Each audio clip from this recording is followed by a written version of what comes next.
ഈ മുന്നണി സംവിധാനത്തിൽ വലിയ മാറ്റങ്ങൾ ഉണ്ടാകും എന്ന കാര്യത്തിൽ ഒരു തർക്കവും വേണ്ട.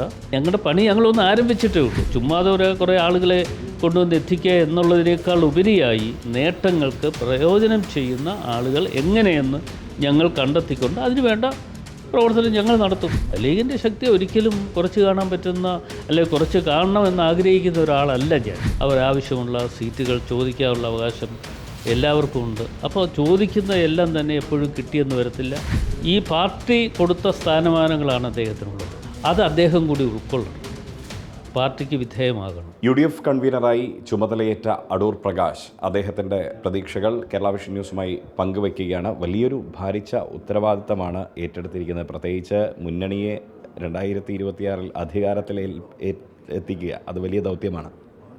ആ ദൗത്യം പൂർണ്ണമായി ഞാൻ ഏറ്റെടുക്കുകയാണ്.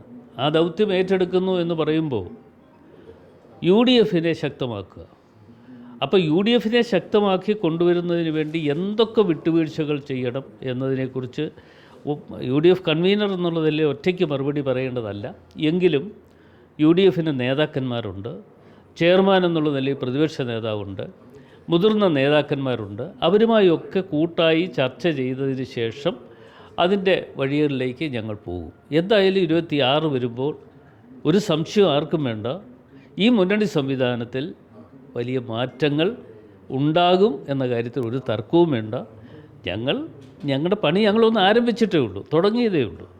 എന്തായാലും വലിയ മാറ്റം വരുമെന്ന് പറയുമ്പോൾ മുന്നണി വിട്ടുപോയ ആളുകളെ തീർച്ചയായും തിരിച്ചെത്തിക്കും. ഒപ്പം തന്നെ LDFിൽ നിന്നടക്കം ഉള്ള കക്ഷികൾ UDFിലേക്ക് വരും. അല്ല, അതൊക്കെ ഞങ്ങൾ ആലോചിക്കും. ഞങ്ങൾ അത്തരം കാര്യങ്ങൾ ഏതൊക്കെ തരത്തിൽ മുന്നണി സംവിധാനത്തിൽ നേട്ടങ്ങൾ ഉണ്ടാക്കിയെടുക്കാൻ കഴിയും. അത് ചുമ്മാതെ കുറേ ആളുകളെ കൊണ്ടുവന്ന് എത്തിക്കുക എന്നുള്ളതിനേക്കാൾ ഉപരിയായി ഈ മുന്നണി സംവിധാനത്തിൽ ഉണ്ടാകുന്ന നേട്ടങ്ങൾക്ക് പ്രയോജനം ചെയ്യുന്ന ആളുകൾ എങ്ങനെയെന്ന് ഞങ്ങൾ കണ്ടെത്തിക്കൊണ്ട് അതിന് വേണ്ട പ്രവർത്തനം ഞങ്ങൾ നടത്തും. അത് ഞങ്ങളുടെ കടമയാണ്, ഉത്തരവാദിത്വമാണ്. മാണി സാറുമൊക്കെ ആയിട്ട് വലിയ ആത്മബന്ധമുണ്ടായിരുന്ന ആളാണ് താങ്കൾ. കേരള കോൺഗ്രസ് മുന്നണി വിട്ടതിൽ വലിയ ഒരു നീരസം ഉണ്ടായിരുന്നു, അല്ലെങ്കിൽ മനോവിഷമം ഉണ്ടായിരുന്നു. അത് ആ മാണി സാറിൻ്റെ പാർട്ടിയെ മുന്നണിയിലെത്തിക്കുക. മറ്റൊന്ന് ഈ ശ്രേയാംസ് കുമാർ, അദ്ദേഹം LDFിൽ അസംതൃപ്തി തുറന്നു പറഞ്ഞൊരാളാണ്. ഇല്ല, ഇത് അത്തരം ആളുകളെക്കുറിച്ചൊന്നും ഞാനിപ്പോൾ പരാമർശിക്കുന്നില്ല. അതൊക്കെ UDF കൂടി തീരുമാനമെടുത്തതിന് ശേഷം അത്തരം കാര്യങ്ങൾ എങ്ങനെ വേണം എന്നതിനെക്കുറിച്ച് മുതിർന്ന നേതാക്കന്മാർ, അതുപോലെ തന്നെ ചെയർമാൻ, ഇങ്ങനെയൊക്കെയുള്ള ആളുകളുമായി ഒക്കെ ചർച്ച ചെയ്ത് മറ്റ് ഘടകകക്ഷികളുമായി ഒക്കെ ചർച്ച ചെയ്യണം. ഒറ്റയ്ക്ക് ഒരു കൺവീനർ എന്നുള്ള നിലയിൽ മറുപടി പറയേണ്ട കാര്യമല്ല. എങ്കിലും ഈ ആശയങ്ങൾ അവരുടെ മുമ്പിൽ വെക്കാം. അവരുടെ ആശയങ്ങൾ കേൾക്കേണ്ടതായിട്ട് വരും. അതുകൂടി കേട്ടുകൊണ്ട് നടപടിയിലേക്ക് പോകും.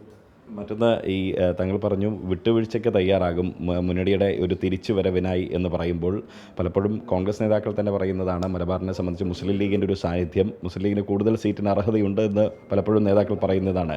അത്തരം ഒരു നീക്കം വേണ്ടി വന്നു കഴിഞ്ഞാൽ അതിനും തയ്യാറാണ്.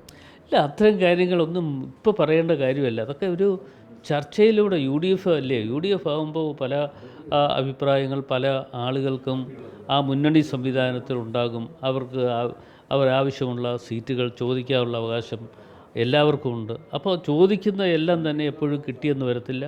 അപ്പോൾ അത് പരിഹരിക്കാനുള്ള മാർഗങ്ങളെക്കുറിച്ച് ഞങ്ങൾ ആലോചിക്കുക. അതല്ലാതെ കൊണ്ട് ഏകപക്ഷീയമായി ഇന്ന ആളുകൾക്ക് കൂടുതൽ സീറ്റ് കൊടുക്കും എന്നൊന്നും പറയാൻ ഞാൻ ആളല്ല. പക്ഷേ ലീഗിൻ്റെ ശക്തിയെ കുറച്ച് കാണാൻ കഴിയില്ല. ഒരിക്കലുമില്ല. ലീഗിൻ്റെ ശക്തി ഒരിക്കലും കുറച്ച് കാണാൻ പറ്റുന്ന അല്ലെങ്കിൽ കുറച്ച് കാണണമെന്ന് ആഗ്രഹിക്കുന്ന ഒരാളല്ല ഞാൻ. എത്രയോ നാളുകൾക്കൊണ്ട് ഇവരുമായി ഒക്കെ ബന്ധപ്പെട്ടുകൊണ്ട് രാഷ്ട്രീയ പ്രവർത്തനം നടത്താൻ കഴിഞ്ഞിട്ടുള്ള ഒരാളെന്നുള്ള നിലയിൽ തീർച്ചയായിട്ടും ലീഗ് എന്ന് പറയുന്നത് കേരളത്തിലെ ഒരു യാഥാർത്ഥ്യമാണ്.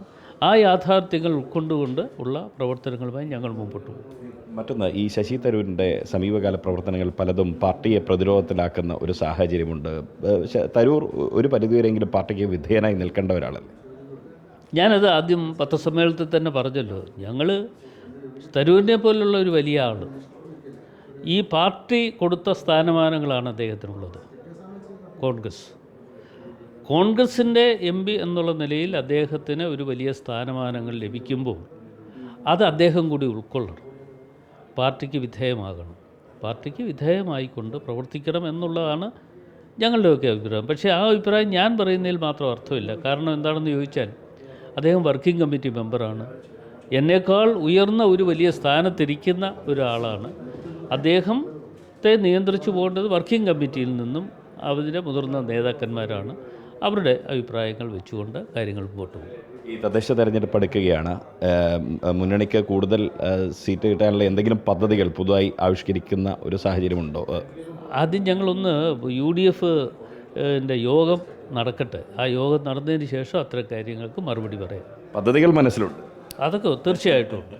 എന്തായാലും UDF അധികാരത്തിൽ എത്തിക്കാനുള്ള പദ്ധതികൾ തൻ്റെ മനസ്സിലുണ്ട് എന്നാണ് UDF convener Adoor Prakash Kerala Vision ന്യൂസിനോട് പറയുന്നത്. 2026 ആകുമ്പോൾ കൃത്യമായി UDF അധികാരത്തിൽ എത്തുന്ന ഒരു സാഹചര്യമുണ്ടാവും. മാത്രമല്ല ലീഗിൻ്റെ ശക്തി തനിക്ക് കൃത്യമായി അറിയാം. കൂടുതൽ സീറ്റുകൾ എന്ന ആവശ്യം അത് പരിഗണിക്കേണ്ടിടത്ത് കൃത്യമായി പരിഗണിക്കും. ഒപ്പം തന്നെ അത് ഇന്ന കക്ഷിക്ക് എന്നുള്ളതല്ല, എല്ലാ കക്ഷികളെയും കൃത്യമായി പരിഗണിച്ചുകൊണ്ടായിരിക്കും മുന്നോട്ട് പോവുക എന്നും അദ്ദേഹം വ്യക്തമാക്കുകയാണ്. ക്യാമറ പേഴ്സൺ സജി തറയിലിനൊപ്പം Riyas KM, Kerala Vision news.